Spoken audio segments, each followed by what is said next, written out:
Welcome back. मुलाजिमीन की तनख्वाहें कितना फीसद इजाफा होगा, पेंशन कितनी बढ़ेगी?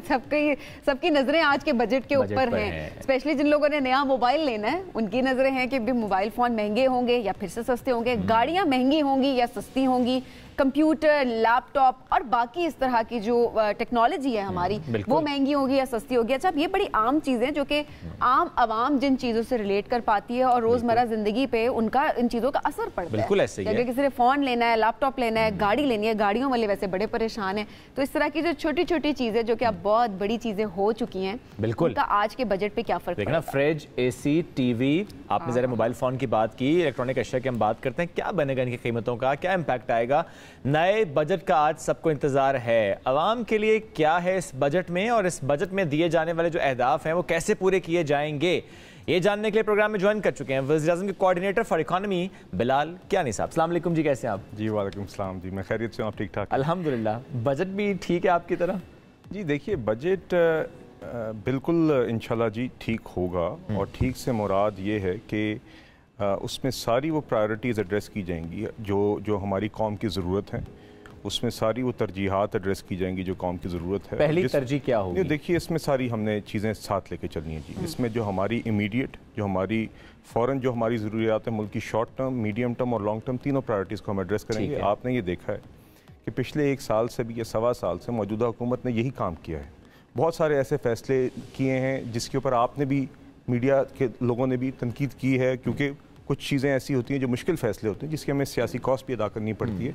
मगर किसी भी जो भी पार्टी हुकूमत में आती है, अवाम की मुंतखब जमात होती है, उसका ये काम होता है कि वो ओवरऑल जो हमारे मीडियम टर्म और लॉन्ग टर्म इश्यूज़ हैं उनको भी एड्रेस करने के लिए मुश्किल फ़ैसले भी ले, चाहे उसका वजन उठाना पड़े। जिम्मेदाराना तरीका यही होता है। तो देखिए, मेरी पूरे साल में ग्रोथ टारगेट्स तो सर अचीव नहीं हुए। देखिए, बात यह है कि आपने देखा है कि पिछले सवा साल में इन मुश्किल हालात में भी जहाँ पे मुमकिन हुआ है वहाँ पे हुकूमत ने बेनज़ीर इनकम सपोर्ट प्रोग्राम में जो मुस्तहिक अफराद होते हैं, जो फैमिलीज़ होती हैं जिनको स्टाइपेंड मिलता है, उनके स्टाइपेंड में 25% इजाफा भी किया। ठीक है। साथ ही साथ उसकी जो कुल अमाउंट थी बेनज़ीर इनकम सपोर्ट प्रोग्राम की बजट में, वो भी बढ़ाई, हालांकि मुश्किल हालात हैं। इसी तरह फ्री आटा स्कीम आपने देखा कि 2000 अरब रुपए से ज़्यादा किसान पैकेज में दिए गए और ये हमारे किसान भाइयों तक और उन फैमिलीज़ तक पहुँची जो आपके सब बिल्कुल ग्रास रूट लेवल पर जाके ये मदद पहुँचती है। और उसके नतीजे में आपने देखा कि 2 करोड़ 76 लाख मेट्रिक टन की आपकी गंदम की पैदावार हुई। तो देखिए, इन हालात में भी हुकूमत की कोशिश रही है कि हम एक बैलेंसिंग एक्ट करें कि जो हमारे सबसे कमज़ोर तबकात हैं उनको जो रिलीफ पहुंचा सकते हैं वो भी पहुंचाएं। साथ ही साथ जो हमने डिफ़ॉल्ट अवर्ट करना था, हमने जो अपने करंट अकाउंट बैलेंस को और फिस्कल डेफिसिट को कम करना है वो भी करना ज़रूरी है। और क्योंकि डिफ़ॉल्ट होने के अपने बहुत ख़राब नताइज हैं जो जिसका आवाम पे ही असर आता है, जो हम आपने श्रीलंका की सूरत में देख लिया, जहाँ पे फिर पेट्रोल तकरीबन ख़त्म हो जाता है, दवाइयाँ मार्केट में ख़त्म हो जाती हैं, 12-12, 14-14 घंटे लोड शेडिंग हो जाती है, बहुत बुरा। तो चले रिलीफ दिया मगर इस बजट में जो मैं अगर मैं 1-2 जुमलों में ज़रा बांध दूँ कि बजट का विजन वो ये है कि ये जो हम मईशत को इस्तेहकाम दिला रहे हैं, सब 1 साल से जो एक एफर्ट जारी है, इस एफर्ट को भी कंप्लीट करें और साथ ही साथ बुनियाद रखें कि अब हम थोड़ी सी और ग्रोथ मईशत में वापस डालें। कोशिश करें कि हम फिर से रोज़गार का लेवल बढ़ाएं, कोशिश करें कि फिर से जो हमारे स्मॉल बिजनेसेस हैं उनको हम थोड़ी स्पेस मज़ीद दें। जो हमें ज़्यादा तंगी थी उसमें थोड़ी सी कोशिश करें कि हम उनको ज़्यादा स्पेस दें। इसी तरह आपके जो एक्सपोर्ट्स हैं, जो हमारी अशद ज़रूरत रहती है, हम बार बार क्यों ये डिफ़ॉल्ट की बात पे, पहले भी पाकिस्तान इन मोड़ों से गुजरा है, वो उसकी वजह ये होती है कि जब भी हमारी मईशत एक सर्टन स्टेज से ऊपर ग्रो करती है तो या गैर ज़िम्मेदाराना हुकूमत आती है, जो हमने 2018 से 22 में देखा, तो डॉलर्स की किल्लत मुल्क में जब आ जाती है उस मुश्किल फ़ैसले लेने पड़ते हैं। इस मसले को हमेशा के लिए हल करने का एक ही तरीका है कि हम अपनी एक्सपोर्ट्स को बढ़ाएं। तो वज़ीर-ए-आज़म साहब ने, आपने देखा है कि बहुत ही एक इंक्लूसिव अप्रोच रखी है इस दफ़ा बजट में। वो सारे शोबों के लोगों से खुद कंसल्टेशन करें। आमतौर पर ये कंसल्टेशंस या FBR में होती हैं या फाइनेंस मिनिस्ट्री में होती है, और फाइनेंस मिनिस्टर कुछ इंडस्ट्री एक्सपोर्ट फोकस्ड है। नहीं, उन्होंने जी IT सेक्टर से मिले हैं, वो एग्रीकल्चर सेक्टर से उनकी सेपरेट मीटिंग हुई है। उन्होंने पावर सेक्टर रिफॉर्म्स को इस बजट का हिस्सा बनाने को तरजीह दी है। IT के हवाले से मैं आपको बताऊँगा कि उन्होंने स्पेसिफिकली इंसेंटिव्स की डायरेक्शन दी है जो इस बजट में नजर आएगी, जो एक्सपोर्ट से रिलेटेड है, IT एक्सपोर्ट से, क्योंकि हमारे एक्सपोर्ट्स की बेस अभी बड़ी नैरो है। हमने मजीद सेक्टर्स में जाना है जिससे हम एक्सपोर्ट्स बढ़ा सकते हैं। हमारी उम्मीद है कि अगले 5 सालों के अंदर हमारी एक्सपोर्ट्स, IT एक्सपोर्ट्स की सतह जो है वो $15 बिलियन होगी, वो एक टारगेट है। साथ ही साथ यूथ को 1 लाख लैपटॉप्स दिए जाएंगे। ये आपने देखा है काफ़ी इफेक्टिव रहा है, जब 2013 और 18 के दौर में भी पाकिस्तान मुस्लिम यानी यूथ के लिए लैपटॉप्स हैं। जी नहीं, वो एक जस्ट वन मेजर, एक यूथ इनिशिएटिव्स का तो एक सेपरेट पूरा सेक्शन होगा जो आपको आज बजट में नजर आएगा, जिसमें यूथ लोन्स होंगे, यूथ एंटरप्रेन्योरशिप, यूथ को अच्छी बहुत प्रायोरिटाइजेशन मिल रही है और वो आपको वाज़ेह तौर पर यूथ के लिए क्या है। जी वही मैं आपसे बात करूं जी, देखिए उसमें यूथ के लिए बिजनेस लोन्स भी होंगे, यूथ की एंटरप्रेन्योरशिप। बिजनेस लोन से क्या मुराद है? ये शरह सूद कम होगी? जी शरह सूद कम होगी। कोलैटरल की ज़रूरत, जहाँ पे आपने कुछ कोई प्लेज करनी होती है एसेट्स, वो कुछ सतहों पे शायद हो ही ना, कुछ सतहों पे इंटरेस्ट फ्री लोन्स की तरफ भी जाएंगे किसी के लिए? जी देखिए, मैं तफसीलात अभी ना मैं शेयर नहीं कर सकता, मगर देखिए मैं आपको ये ज़रूर कहूँगा और इंशाल्लाह आप देखेंगे कि बहुत ही एक ऐसा बजट आएगा ख़ास तौर पे यूथ के लिए, जिसमें यकीनन इन मुश्किल हालात में ख़ास तौर पे यूथ के लिए बहुत इंसेंटिव होगा और आसानी होगी कि जो भी हमारी यूथ है, जो भी हमारे नौजवान हैं, वो अगर कारोबार शुरू करना चाहते हैं, छोटी सी एंटरप्रेन्योरशिप शुरू करना चाहते हैं, IT की कोई दुकान, तो उसमें बाकी में इनको फैसिलिटी होगी। हुकूमत अमली तौर पे कोशिश करेगी कि इफेक्टिवली भी ऑन द ग्राउंड भी हम इसको मॉनिटर करेंगे कि सिर्फ बजट की तरफ, बजट में और देखिए, और मैं इसमें जरा मैं आपको एक अगर जुमला की आप मुझे इजाजत दीजिए। देखिए बात यह है कि 2013 से 18 के अंदर इसी मुल्क के अंदर 14,000 मेगावाट बिजली लगी, मोटरवेज बने, यही ब्यूरोक्रेसी थी, यही निज़ाम था। बजट भी अच्छे अनाउंस हुए मगर फिर इम्प्लीमेंट भी करवाया। ये किस तरह होता है? जब आप ब्यूरोक्रेसी को लीडरशिप देते हैं, जब वही ब्यूरोक्रेसी जो 2018 से 2022 के दरमियान पेन डाउन स्ट्राइक पे आ गई थी, क्योंकि नैब की विक्टिमाइजेशन, क्योंकि लीडरशिप, वो हालात और आज के हालात में फ़र्क है, खजाना खाली है। नहीं देखिए, मैं आपसे बात कुछ और कर रहा हूँ। मैं आपसे बात करूँ कि हालात जैसे भी, और यकीनन आज हालात उससे भी ज़्यादा कठिन हमें मिले हैं, हमें मिले हैं बिल्कुल, और वो हम अभी सुधार रहे हैं। मगर मैं आपको समझाने की जो कोशिश कर रहा हूँ और आपके तवज्जुह से आपके नाजरीन को, वो ये है कि देखिए कोई भी पॉलिसी बजट की, एक तो उसको अच्छा बजट डिज़ाइन करना होता है, मगर उसकी इम्प्लीमेंटेशन के लिए भी लीडरशिप चाहिए होती है। वो हमारी जमात ने 2013 से 18 में भी दिखाई। देखिए 12,000-14,000 मेगावाट की बिजली लगाना इस निज़ाम में आसान काम नहीं है। आपने पेमेंट्स ऑन टाइम करनी होती हैं, आपके जो इंटरनेशनल इन्वेस्टर्स आते हैं, आपने उनको यकीन दिलाना होता है कि जो हम कमिटमेंट्स कर रहे हैं वो पूरी करेंगे। आपने ब्यूरोक्रेसी को यकीन दिलाना होता है कि पॉलिटिकल लीडरशिप जो है वो लीडरशिप दिखाएगी, वो ओनरशिप लेगी डिसीजंस की। They will not throw bureaucracy under the bus. इसी निज़ाम में जहाँ पे लोग बार बार जाके स्टेज ले लेते हैं, इस निज़ाम के अंदर आपको अच्छे तरीके से चीज़ें डिज़ाइन करके रूल्स और लॉज के मुताबिक चलानी पड़ती हैं। इन सब चीज़ों को साथ लेके चलती है, यही पॉलिटिकल लीडरशिप का काम होता है। यही हमने 2013 से 18 में किया था और इस बजट की इम्प्लीमेंटेशन में भी आपकी और आज इत्तेहाद है। जी फिर लीड में तो जी पाकिस्तान मुस्लिम लीग नून है और इसी वजह से मुल्क जो 1 साल पहले डिफ़ॉल्ट होने जा रहा था वो डिफ़ॉल्ट नहीं किया। इसी वजह से इस 1 साल के अंदर हम कमज़ोर तबकात को मदद भी फराम कर सकें। हमने जो सैलाब के मुतासरीन थे उनको भी मदद फराम की और साथ ही साथ हमने अपने खसारे भी कम किए, डिफ़ॉल्ट भी अवॉइड किया। कम किए जी, खर्चे कम किए। देखिए फिस्कल जो डेफिसिट है, जो आपका खसारा है, उसको as a percentage of GDP अगर आप देखें, जो कि सही तरीका है उसको देखने का जी, वो 4.9% था पहले 11 माह में PTI की हुकूमत में 2022 में, वो 4.6% इस साल हुआ है, उसमें भी कमी आई है। नहीं, खर्चे कम किए सर। नहीं देखिए, हुकूमत ने खर्चे कम किए सर। नहीं देखिए, बात यह है कि आपके जो फिस्कल डेफिसिट है, जो आपके रेवेन्यूज़ और अखराजात का जो बैलेंस होता है, वही आपका मेन टारगेट होता है। प्राइमरी सरप्लस आपने इस दफ़ा दिखाया है, जो हमने PTI के बरक्स अपने अहदाफ IMF के साथ जो थे वो पूरे किए। फिर भी बहाल नहीं हुआ। नहीं, वो तो एक अलग डिस्कशन है, वो डिस्कशन हम उनसे कर रहे हैं, मगर हम अपनी सारी शराइत पूरी कर रहे हैं। अगर हमने अभी पेट्रोलियम मसनूआत में भी कमी की थी तो हमने जिम्मेदाराना तरीके से की। हमने उनकी शराइत पूरी कर दी है। जी देखिए, बजट में मैं आपको ये कहना चाह रहा हूँ कि आज बजट से पहले भी हम उनकी शराइत पूरी करते आए हैं। आपने देखा पिछले 1 महीने में आवाम को 20 रुपए का रिलीफ पेट्रोल की कीमत में और 35 रुपए का रिलीफ डीजल की कीमत में मिला है। मगर ये रिलीफ जब दिया गया तब भी हमने कोई IMF की शराइत नहीं तोड़ी। हमने वो वादा खिलाफी नहीं की। IMF is not angry on that। नहीं, बिकॉज हमारी जो कमिटमेंट्स उनसे पेट्रोलियम लेवी या सेल्स टैक्स के हवाले से हैं वो हमने नहीं तोड़ी। ठीक है, हमें जो रिलीफ इंटरनेशनल मार्केट से मिला हमने कर दिया है। PM साहब भी एक इंटरव्यू में कह रहे हैं कि हमने सब कुछ कर लिया और उम्मीद है कि बहाल हो जाएगा IMF, तो हो क्यों नहीं रहा फिर?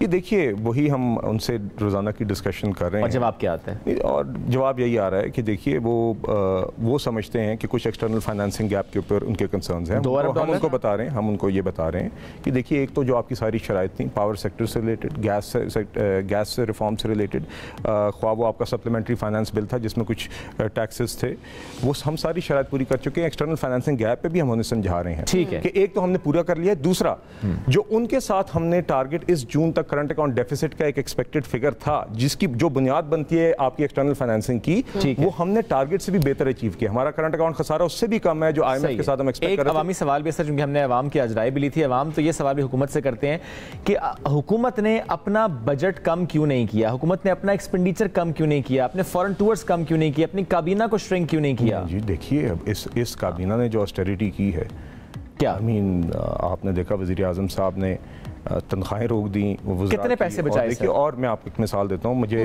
बाकी डिटेल्स प्राइम मिनिस्टर ऑफिस के पास होंगी, but I know for a fact कि चंद टूर्स में तो वज़ीर आज़म साहब ने अपने अखराजात even though he is prime minister खुद उठाए, बल्कि काबीना के मेंबर्स के भी out of his own pocket पे किए।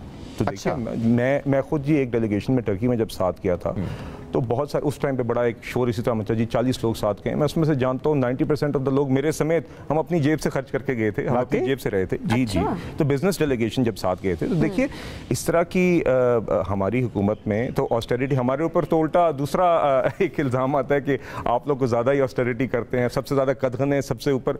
तो देखिए ये एग्जाम्पल किसने लगाया? ये नहीं जी, ये इल्ज़ाम किसने लगाया कि ये हमें भी शख्स से मिलवाए ना? तो देखिए बात ये है कि आपने देखा बड़ी गाड़ियां भी छोटी कर दी, एनर्जी कंजर्वेशन की, और नई गाड़ियां भी मंगवा ली। नहीं देखिए मैं जानता हूं जी, फेडरल मिनिस्टर्स जानता हूं, मेरी जो जाती गाड़ी है शायद उससे अपना छोड़े सर, नई गाड़ियां नहीं आई हुकूमत में।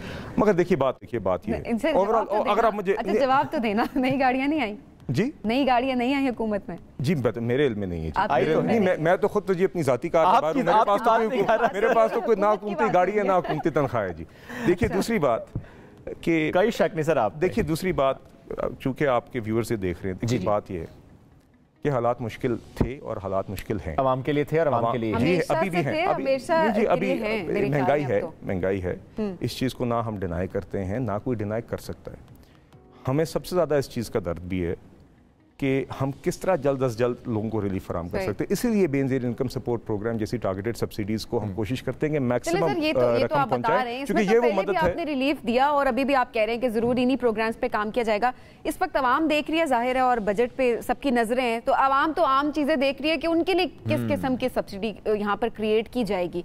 मोबाइल फोन सस्ते हो रहे हैं, गाड़ियां सस्ती हो रही हैं, हमारे जो इलेक्ट्रॉनिक आलात हैं वो सस्ते हो रहे हैं, ये सवालात है सारे, तो इनके भी थोड़े से जवाब दे दें। आपको अब कुछ चीजों के लिए आपको इंतजार करना पड़ेगा शाम तक थोड़ा बहुत नहीं देखिए मैं आपको सिर्फ अभी इस स्टेज पे ये कह सकता हूँ कि बजट में आप देखेंगे कि जो भी जहाँ पे भी आपकी लोअर इनकम क्लासेस को और जो मिडिल इनकम क्लासेस हैं उनको जो रिलीफ दिया जा सकता है वो दिया जाएगा। मिनिमम वेज कितनी बढ़ाई जा सकती है?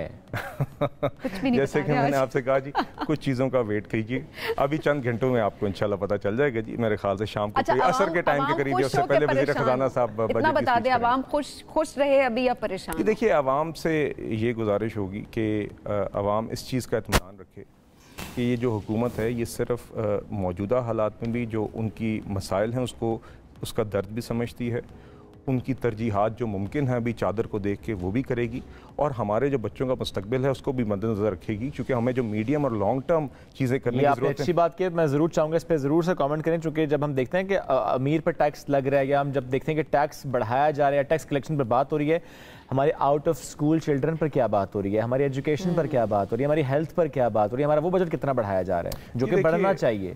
यकीनन बढ़ना चाहिए। हमारे मुल्क में यकीनन एक आउट ऑफ स्कूल चिल्ड्रन का भी इशू है, हमारे मुल्क में स्टंटेड ग्रोथ का भी इशू है, ये आई थिंक कोई डिनाई नहीं करता। उसकी परसेंटेजेस के ऊपर या कितने बच्चे आउट ऑफ स्कूल हैं वो एक बहस होती है, मगर बुनियादी तौर पर ये एक इशू है और ये हमारी एक अर्जेंट प्रायोरिटी है। मेरी ज़ाती राय में बतौर शहरी भी जी मैं आपसे यही बात कहना चाह रहा हूँ कि जब तक कुछ चीज़ें जो हमारे स्ट्रक्चरल मसाइल हैं जो हमें मीडियम और लॉन्ग टर्म के लिए एड्रेस करने होंगे, हेल्थ, एजुकेशन में आउट ऑफ स्कूल चिल्ड्रन को स्कूल में ना सिर्फ पहुंचाना बल्कि उनकी तालीम का मेयार बेहतर करना। इसी तरह हमारी एग्रीकल्चरल जो प्रोडक्टिविटी है, हमारी यील्ड्स, आपने देखा अभी बम्पर क्रॉप आई है, मजीद आप देखेंगे कि फिर से इस साल फिर से एग्रीकल्चर में ग्रोथ कितनी है, 1% है? नहीं, मगर देखिए जो आपकी कुछ जिस तरह वीट है उसके अंदर 2 करोड़ 76 लाख मेट्रिक टन का रिकॉर्ड, मगर मैं आपसे जो बात कर रहा हूँ वो ओवरऑल एक ओवर आर्चिंग पॉइंट कर रहा हूँ कि हमें इसी तरह ये सपोर्ट भी देनी पड़ेगी और हमें टेक्निकल सपोर्ट भी देनी पड़ेगी कि हमारी यील्ड्स बढ़ें और ममालिक की तरह, क्योंकि हम एक एग्रेरियन इकॉनमी है। तो ये तरजीहात हुकूमत मद्देनजर रख रही है जो अगले 1 साल के लिए हदफ जरूरी नहीं है मगर हमारी in the medium and long term है।